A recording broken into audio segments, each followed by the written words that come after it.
strategic plans, all of which are targeted to get us to that target. And when we do, we're going to up it and shoot for better. Okay, well, I don't want to sound unduly obsessive myself, but just to say that, you know, clearly when you have a period of time, and look, I ran a big telecommunications company where we had a very high level of reliability because there was nothing more important to the customers than having their internet service be available, for example. And, you know, yes, you could say, well, it was okay except for the, you know, thunderstorm, or okay except for the train wreck that cut the fiber, but the bottom line is it's still not okay if you're the customer.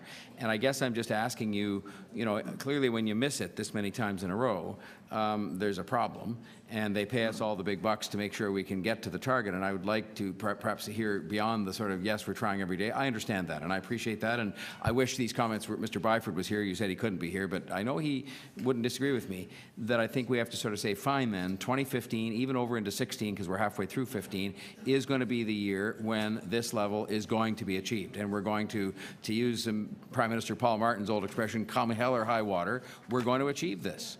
And is that something that would reflect the targets of the staff of the TTC? Yeah. Yes, Mr. Mayor, I think that is the case. And Andy has said a lot of these targets are what he calls stretch targets. In other words, he didn't want to set it at 94% because we're there all the time. 94% isn't good enough. He wants to get to 96%. When we get to 96%, we're going for 97%. So I think it's fair to agree with what you said. That's what we're moving to. And we'll take a look and see if we can be more specific as to when we will get there on a regular basis, because that's what our customers want. I just say respectfully, that's exactly what I think you have to do, which is to say, look, what is it going to take to get to 20? And by the way, I mean, we've made a substantial additional investment this year, more so in the surface transit than in the subway, and we're making investments, huge investments in the subway with the ATC and so on. And look, I want to shift over to the good news now, but there's some other charts in here that are much, much better on the short turns and things like that, that were huge problems that have actually been addressed, and the graphs here show that. My question to you related to both the bad news and the good news.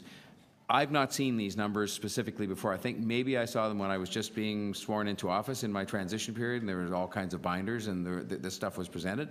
And I remember being in your head office, and somewhere in the lobby there, as you sort of go through pass through the coat room or something, there is a place on the wall where there's a set of service standards. And I said to Mr. Byford, my first day after the election, would you make an effort to put those numbers that are there, some of these kinds of numbers, in the streetcars and in the subway cars, and make them more available to the public so they can see that, first of all, you have these goals, and secondly, that you are making an effort to sort of share the accountability with the public in particular, and the media and others.